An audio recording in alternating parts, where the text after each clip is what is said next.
प्रिय मित्रों, आज मैं आपसे एक बहुत ही महत्वपूर्ण केस जो पॉलिटिकली काफ़ी इम्पोर्टेंट रहा, पार्लियामेंट में और न्यूज़पेपर्स ने, मीडिया ने इसको काफ़ी डिस्कस किया डिटेल में। ये था सीपीआई माओइस्ट पार्टी, जिसका बेसिन जो है, प्राइमरी बेसिन दंडकारण्य, महाभारत के टाइम में जिसका डिस्क्रिप्शन होता है, ये बहुत बड़ा जंगल है। मैं वहाँ इंक्वायरी के लिए गया हूँ एक दो बार। बहुत ही रमणीय और सुंदर जंगल इसको कहा जा सकता है।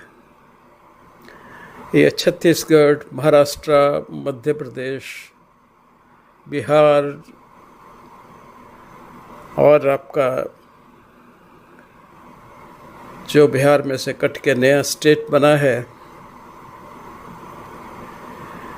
और आंध्र प्रदेश तक में मध्य भारत के एरिया में यह फैला हुआ है।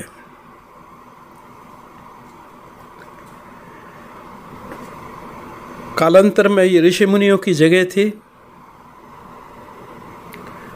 हमारे बहुत से शास्त्रों में दंडकारण्य का बड़ा वर्णन आता है, और ये उतना ही सुंदर आज है जितना सुंदर उस समय में रहा होगा। अनटच्ड है। और वहाँ पे हमें जिस भारत की आज की धर्म व्यवस्था को हम सनातन धर्म कहते हैं, उसका मूल बीज वहीं से शुरू हुआ। हमारे सभी देवताओं, परंपराओं, प्रारंभिक और पारिवारिक आज की परंपराओं का सभी का स्रोत, सभी की उत्पत्ति और सबका जो शुरू का रूप है, वो वहाँ हमको मिलता है।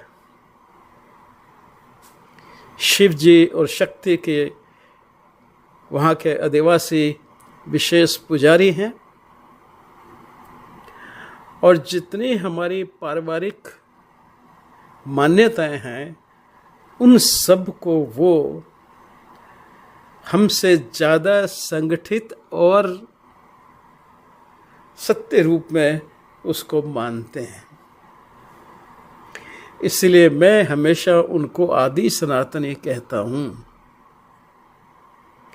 उनका जीवन पूर्ण रूप से जंगल पे निर्भर है, और वो खुश हैं, और उनकी खुशी के कारण इसका कुछ पोर्शन को बस्तर भी कहते हैं। बस्तर खुश है, दंडकारण्य खुश है, तो भारत खुश है। यह हमारे फेफड़ों का स्थान है। यह हमारे बॉटनिकल वैरायटी का स्थान है। हमारी कल्चर की विभिन्नता का, हमारी भाषा के ओरिजिन का स्थान है। बड़े दुख की विषय है कि वहाँ पे कुछ शरारती लोग घुस करके उनको अशांत कर रखा है। अदर भारत ही नहीं, पूरा मानव जाति का इतिहास वहाँ छुपा है। पूरी मानव जाति का इतिहास वहाँ छुपा है। भाषा से लेकर के रीति रिवाज तक का प्रारंभ किस तरह से मानव समाज में हुआ होगा, उसका वह बिल्कुल एक आदर्श एग्जाम्पल है, जिसको कोई एक्सप्लोर नहीं करता, जिस पर कोई काम नहीं करता। सभी वहाँ पे उनके भोलेपन का फ़ायदा उठा करके वहाँ पे बहुत सी अनचाही इलीगल एक्टिविटीज़ में इन्वॉल्व है। इस आखिरी बचे हिंदुस्तान को सब लोग समाप्त करने में लगे हुए हैं, ऐसा मेरा मानना है।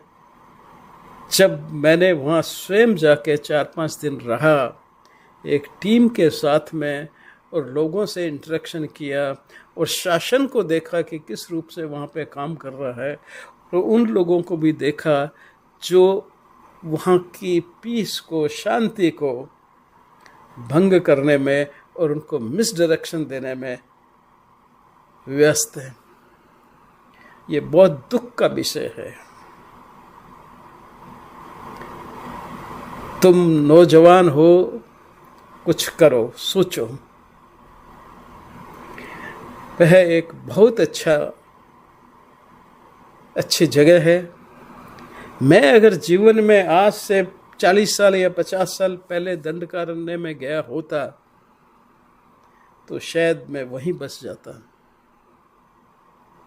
शायद मैं उन्हीं लोगों के बीच में से एक होना पसंद करता और उनके साथ उनके उत्थान, आप चाहे उत्थान न करें, उनकी जो एग्जिस्टिंग सामाजिक व्यवस्था है, उनका जो एग्जिस्टिंग धर्म है आदि सनातन,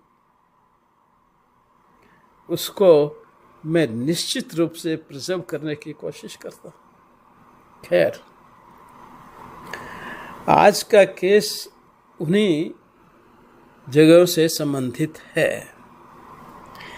ये है डेथ ऑफ चेरुकेरी राजकुमार, जिसको आज़ाद भी कहते थे, जो कि स्पोक्स पर्सन था communist party of India, Maoist branch का। जो माओइस्ट प्रजातंत्र में विश्वास नहीं करते, वो गन पे विश्वास करते हैं। और उनके साथ हेमचंद्र पांडे, जो कि एक कॉरेस्पोंडेंट थे और जर्नलिस्ट थे, उनकी भी मृत्यु हुई। और एक जितेंद्र नाम के व्यक्ति की भी उस एनकाउंटर में मृत्यु हुई। हम इसकी प्रारंभिक कहानी की तरफ जाते हैं कि इसमें क्या होता है। एक अग्निवेश नाम के हरियाणा के लीडर थे, मूलतः वो वेस्ट बंगाल के थे। मेरी उनसे मुलाकात आज से लगभग 50 साल पहले, जब वो हरियाणा में आए थे और मेरे से मिले थे। उन दिनों में ये जो बदरपुर का एरिया है और गुड़गांव और दिल्ली के बीच का एरिया है, यहाँ पे इल्लीगल खदान बहुत होता था। और उस इल्लीगल खदान में कुछ बंधक मजदूर और उसके अलावा इलेक्ट्रोक्यूशन से बहुत डेथ हुआ करती थी। शायद कुछ मैग्नेटिकली इंचार्ज्ड वहाँ पे रही हों शिलाएं, जो अब तोड़ ताड़ के समाप्त हो गई होंगी।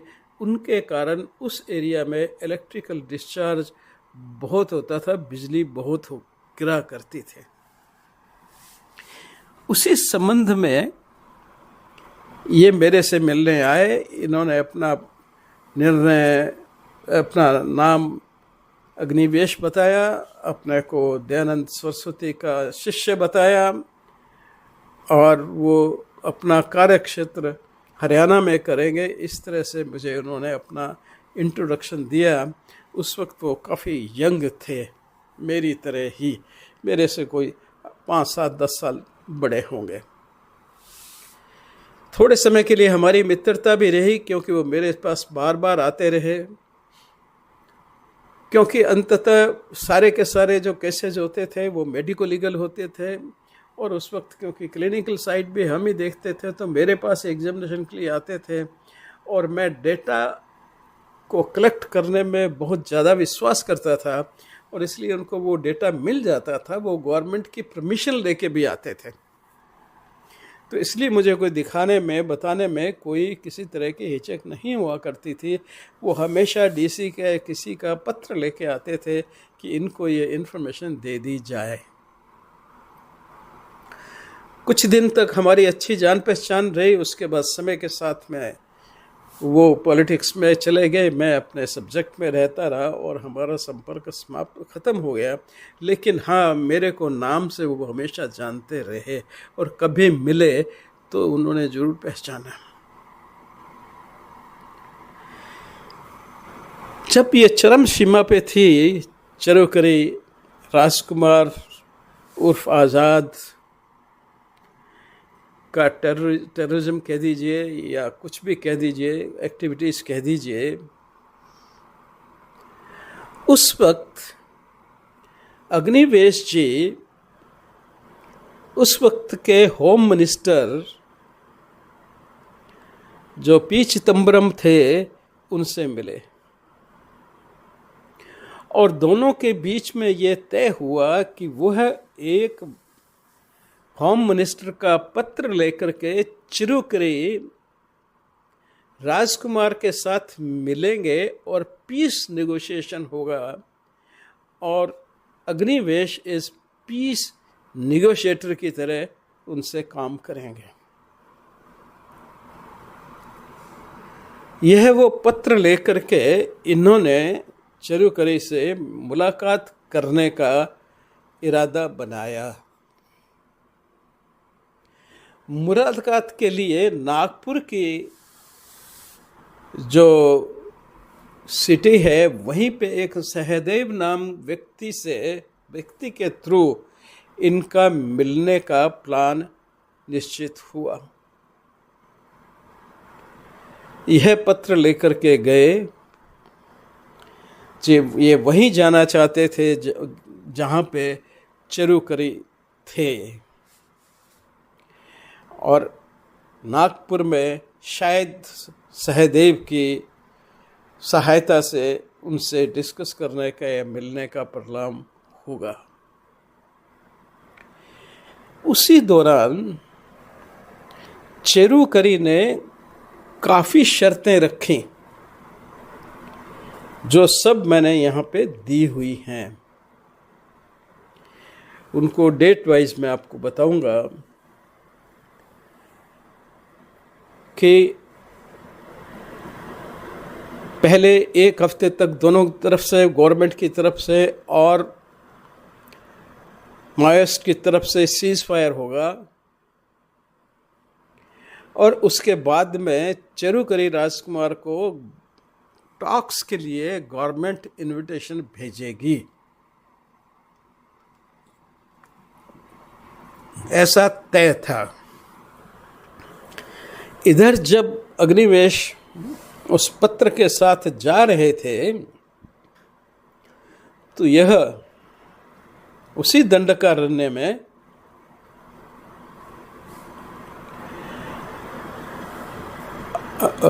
आदिलाबाद डिस्ट्रिक्ट में पुलिस स्टेशन की रेंज में दो पहाड़ियों के बीच में यह अपना विश्राम डाले हुए थे।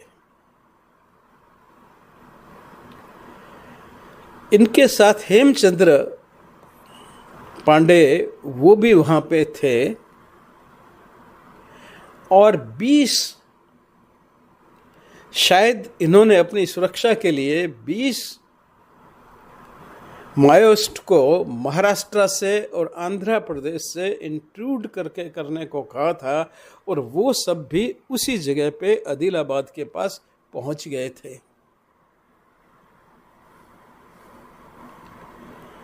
पुलिस को जब यह पता चला कि वहाँ पे 20 लोग इंट्रूड करके महाराष्ट्र और आंध्र प्रदेश से पहुँचे हैं, तो ऐसी बातों में हमेशा दोनों तरफ अविश्वास होता है। वो न उस पर विश्वास करते हैं न वो उस पर विश्वास करते हैं कि गेम तो सारा कौन गोली पहले चला गया इस पर निर्भर करता है। गोली किसी का इंतजार नहीं करती। और कब कोई गोली चला देगा, फायर कर देगा, ये भी अंदाज़ा लगाना बहुत मुश्किल होता है।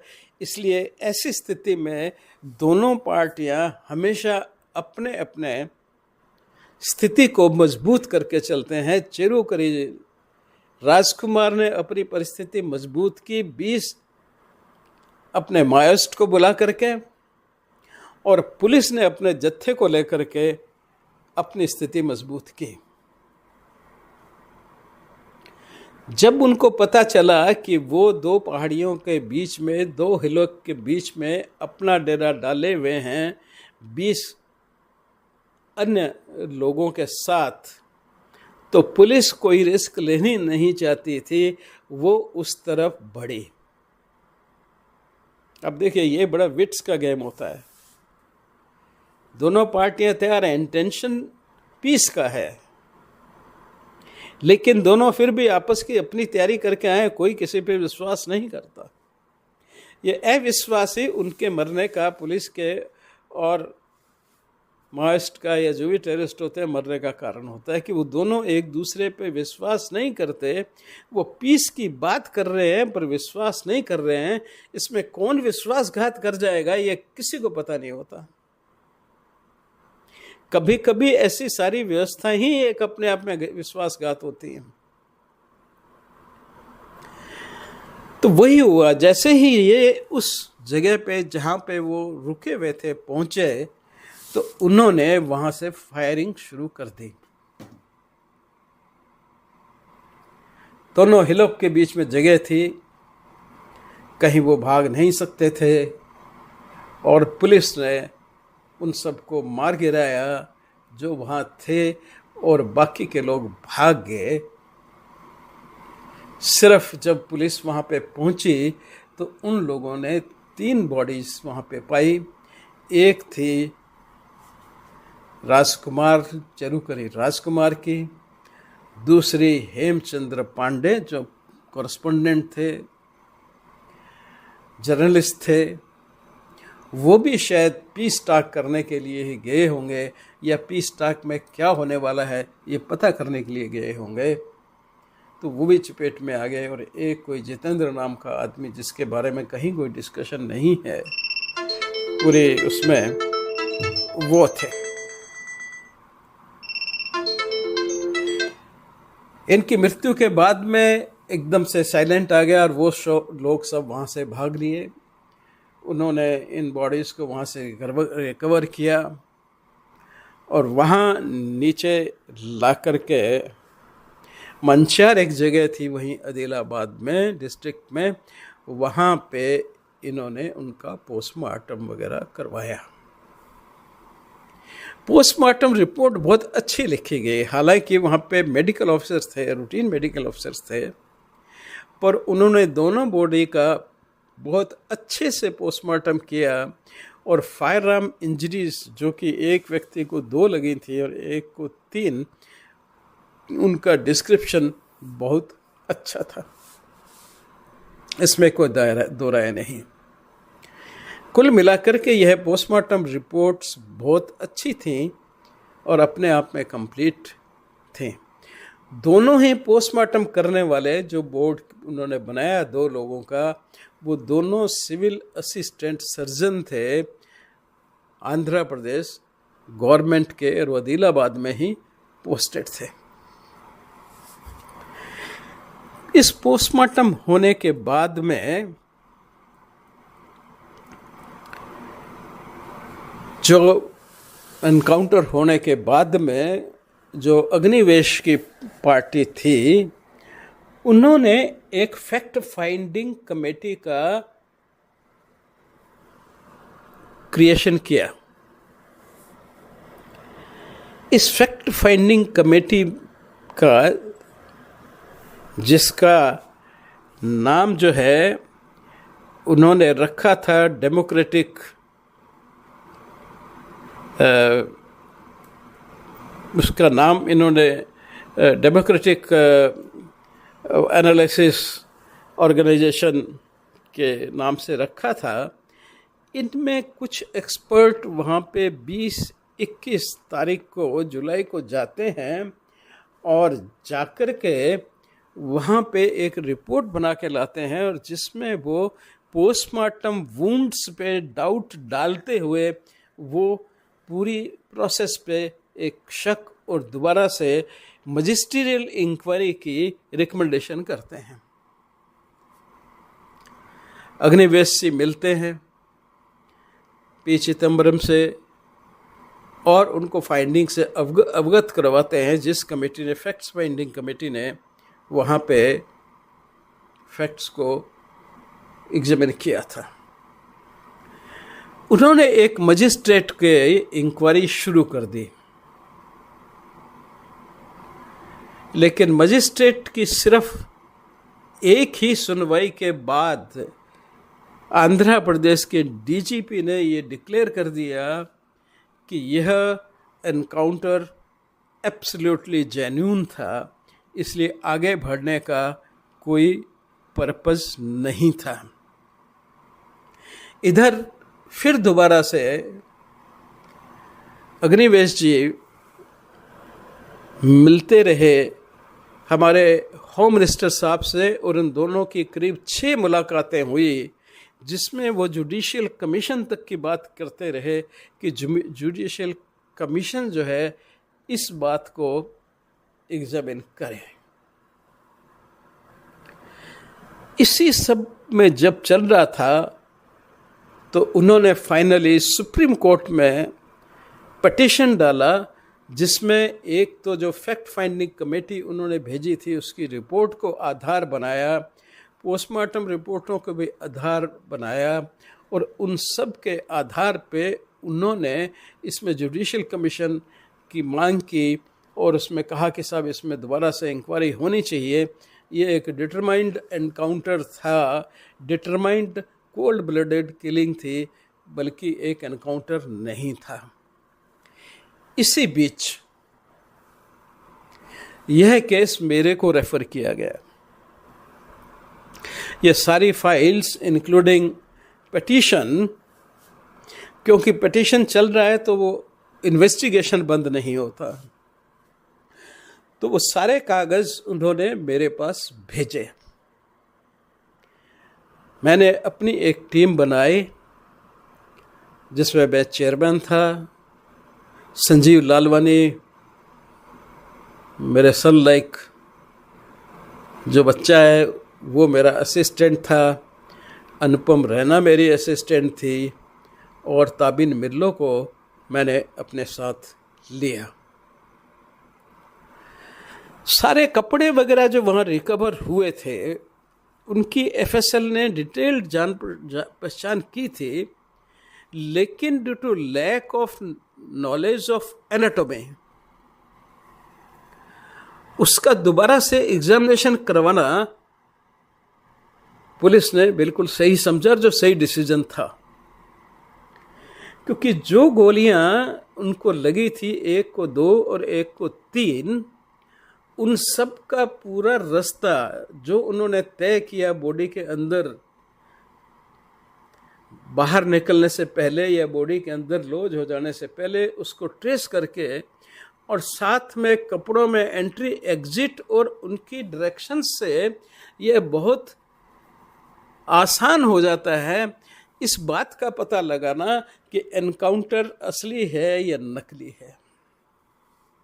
उसके अलावा जो नियर डिस्चार्ज फिनोमेना होता है, जिसको हम ब्लैकनिंग, बर्निंग, हॉट गैसेस से प्रोड्यूस्ड इंजरीज, टैटूइंग वगैरह जो होती है, जब कपड़े पहने होते हैं तो वो सब फिनोमेना पहले कपड़ों पे होते हैं, वूंड में बाद में जाते हैं, और कपड़े थिक हो तो वूंड तक जाते भी नहीं हैं। इसलिए उनका एग्जामिनेशन भी करना बहुत आवश्यक हो जाता है। तो हमने उसमें अपने एक बैलिस्टिक एक्सपर्ट जो डायरेक्टर करके रिटायर हुए CFSL के, सेंट्रल फॉरेंसिक साइंस के, NB वर्धन, उनके लिए रिक्वेस्ट की, जिसको CFSL के डायरेक्टर ने बिल्कुल अपॉइंट कर दिया हमारे साथ। अब ये हमारी जो टीम थी 5 लोगों की, हम लोगों ने इसमें बहुत मेहनत की। जैसा कि मैंने सारे कागज़ यहाँ लगाए हैं, सारे कागज़ तो नहीं लगा सका क्योंकि बहुत ज़्यादा थे, उनको पॉसिबल नहीं था। तो मैंने बीच बीच में उठा करके सारी की सारी सीक्वेंस और फोटोग्राफ्स, जो भी कपड़े बहुत ज़्यादा थे, तो सबको हमने एग्जामिनेशन किया, स्केलेटन पे लगा करके, नेचुरल सिचुएशन में ला करके, और फिर सारे एक एक वुंड का उसमें मिलान किया गया। और जो बाकी प्रश्न हमको पूछे गए थे बुलेट्स के बारे में, उसका भी हमने सबने उत्तर दिया। बड़ा एक क्वेश्चनर था और इस कर को करने में हमको बहुत समय लगा। मेरे उन साथियों का इसमें फोटो भी आप देखेंगे। लेकिन जब हम सब ये कर रहे थे तो हमारे ही डिपार्टमेंट का एक मित्र, जो कि उस वक्त असिस्टेंट या एसोसिएट प्रोफेसर था, वह अग्निवेश को और आउटलुक को अपना ओपिनियन हम लोगों के अगेंस्ट में दे रहा था। यह बात बहुत ही आपको नुकसान करती है, आपके मोरल को इफेक्ट करती है, जब आपके ही डिपार्टमेंट का एक व्यक्ति आपके अगेंस्ट में मीडिया में बिल्कुल non scientific evidences, because evidence scientific तब होती है जब आप उन वुंड्स को देखते हैं या कपड़ों पे उस चीज़ को देखते हैं या ओरिजिनल पोस्टमार्टम रिपोर्ट से इंफॉर्मेशन लेते हैं या फिर पोस्टमार्टम करने वाले डॉक्टर से इंफॉर्मेशन लेते हैं। कहीं ना कहीं से जब आपको एक रिलायबल इंफॉर्मेशन अवेलेबल होती है, तभी आप मेडिको लीगल केसेस में एक ओपिनियन दे सकते हैं। अदरवाइज जैसा कि इस ओपिनियन में है, जो बिल्कुल गलत है, लेकिन इस ढंग से दिया गया, उन्होंने इस चालाकी से दिया उसको कि लाठी भी मरे, लाठी न टूटे और सांप भी मर जाए। लेकिन यह करना ही अपने आप में गलत है। वो शायद इस बात को भूल गए, पर इस हिंदुस्तान में किसी का कुछ नहीं होता, चाहे वो कुछ भी कर ले। किसी का कितना, अरे मर्डर वाले को तो सजा होती नहीं, तो इसको करने वाले की क्या सजा होगी।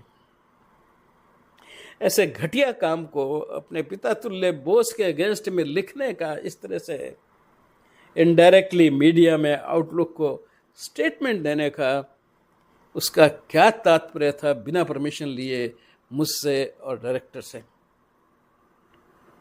कोई दे नहीं सकता स्टेटमेंट, पर वो ये स्टेटमेंट देने में बिजी थे।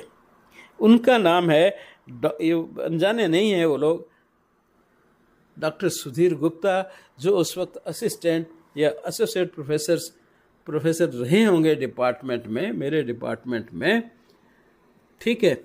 और जो क्लेम करते हैं उस वक्त, उसके बाद में उन्होंने 40 भी क्लेम की हैं, पर वहाँ पे उस वक्त उन्होंने 30 पोस्टमार्टम एनकाउंटर के किए हैं, पुलिस के एनकाउंटर किए। अपने आप को पुलिस एनकाउंटर डेथ का एक्सपर्ट मान रहे हैं। इसका मतलब क्यों कर रहे हो भाई? बाकी लोग पुलिस एनकाउंटर का केस क्यों नहीं कर रहे? तुम ही क्यों कर रहे हो? यानी कि तुम्हारी कोई साठ गांठ है किसी के साथ में? स्पष्ट बात है। बाकी जब कोई 30 नहीं कर रहा, तुम ही अकेले 30 केस कर रहे हो पुलिस के साथ में। मैं तो कहता हूं उन सब पोस्टमार्टम रिपोर्ट का विवेचन होना चाहिए निकाल करके। किसी और प्रोसीडिंग्स में उसने 40 पुलिस एनकाउंटर्स का, मुझे मालूम नहीं था, क्योंकि ये सब मेरे से छुपा के काम किया करते थे ये लोग। उन सब का दोबारा से विवेचन होना चाहिए कि कहीं वो पुलिस के साथ कन्वाइंस में तो नहीं कर रहे थे इस तरह के एनकाउंटर केसेस के पोस्टमार्टम। मैंने सब तरह के एक्सपर्ट सुने हैं, पर एनकाउंटर एक्सपर्ट नहीं सुने। मैंने एनकाउंटर स्पेशलिस्ट पुलिस वाले सुने हैं जो एनकाउंटर करते हैं, लेकिन मैंने कोई डॉक्टर नहीं सुना एनकाउंटर स्पेशलिस्ट जो कि क्लेम करे और प्राइड ले कि मैंने 30 या 40 एनकाउंटर के केस किए हैं, लेकिन हमारे यहाँ ये व्यक्ति हैं, अभी भी हैं। अब शहजादों डिपार्टमेंट बन गए हैं with the help of the courts and politicians. तो उस पर कोई कार्रवाई, मैंने कंप्लेंट भी की, सब कुछ किया, पर कुछ नहीं, नथिंग, कुछ नहीं होता। इस देश में गलत आदमी के अगेंस्ट में कुछ नहीं होता, यही सबसे बड़ी विडंबना है। और अच्छे आदमी के अगेंस्ट में सब कुछ हो जाता है, जो नहीं होना चाहिए वो भी उसके साथ होता है, और बुरे और गंदे आदमी के साथ में, क्योंकि वो उसी के तरह के लोग पॉलिटिक्स में बैठे हैं, उसी के तरह लोग एडमिनिस्ट्रेशन में बैठे हैं, उसी के तरह के लोग पुलिस में बैठे हैं, उसी की तरह के लोग सारे एडमिनिस्ट्रेशन में बैठे हुए हैं, इसलिए उनका कुछ नहीं होता। सब अपनी जात की रक्षा करते हैं, इसलिए कुछ नहीं होता है। सैकड़ों कंप्लेंटें होंगी इस व्यक्ति के बारे में, लेकिन मजाल है कि एम्स का एक भी ऑफिसर उसके अगेंस्ट में कोई एक्शन ले, नहीं लेगा, क्योंकि उसके अगेंस्ट में एक्शन लेगा तो अपने अगेंस्ट में उनको लगता है सिर्फ अपने अगेंस्ट में एक्शन ले रहे हैं। तो ये था, इस तरह से फिर फाइनली उस चीज़ को माना गया। हमारी बड़ी डिटेल्ड रिपोर्ट थी, उसको मैं आप यहाँ बता नहीं सकता और बताने की कोई आवश्यकता भी नहीं है, पर यही है कि फाइनली हमने उस चीज़ को रिजॉल्व किया और ये कहा कि नहीं, यह एक जेन्युइन एनकाउंटर था। उनके कपड़े एग्जामिनेशन करके, उनके वुंड्स के ऊपर कमेंट्री करके, हर चीज़ को एनालिसिस करके, और हमने इस चीज़ को वेरीफाई किया, जिसको सब जगह मान्यता मिली, और यह केस इस स्थिति में क्लोज हुआ। खैर दोबारा से तो कभी भी कोई यहाँ केस खेल सकता है, 100 साल बाद भी कि यहाँ कोई केस खोल सकता है, वो एक अलग बात है, पर उस समय के लिए हमारे एक्सप्रेशन काफ़ी कन्विंसिंग थे। तो ये था ब्रीफ में इस केस के बारे में। मैंने पूरी डेट वाइज इसमें दिया है कि किस डेट को क्या हुआ, क्या नहीं हुआ, और ये बड़ा ऑथेंटिकेटेड है। ये वही डेट्स हैं जो अग्निवेश जी ने सुप्रीम कोर्ट में फाइल की। मैंने वही बात इसमें ली है जो from the horses mouth I है। तो जो उन्होंने जिस पिटिशन पे सिग्नेचर करके सुप्रीम कोर्ट में डाले, और डेट ऑफ इवेंट्स जो उन्होंने लिखी, उसी डेट ऑफ इवेंट्स को मैंने यहाँ पे रिप्रोड्यूस किया है, जो अपने आप में एक सेल्फ स्पीकिंग ट्रूथ है। धन्यवाद मित्रों, मुझे आशा है कि आप इसको जरूर सुनेंगे, पढ़ेंगे, देखेंगे, एक नज़र डालेंगे, क्योंकि यह एक ऐसी समस्या है हमारे देश में जिसका निदान अभी तक भी नहीं है। जिस दिन मैं दंडकारण्य में गया था, बस्तर में गया था, छत्तीसगढ़ के उसमें, उस दिन भी एक आदमी को, एक आर्मी के सिपाही को इन्हीं लोगों ने मार दिया था। यह अभी बंद नहीं हुआ है सिलसिला। और भी बहुत सी समस्याएं हैं हमारे आदिवासी लोगों की, जिस तरफ हमारी सरकार, इवन अब की सरकार भी यथोचित ध्यान नहीं दे पा रही है। मेरी रिक्वेस्ट है उनसे कि ये जो हमारी आदि सनातन की परंपरा है, उसको सुरक्षित रखने के लिए हमारी गवर्नमेंट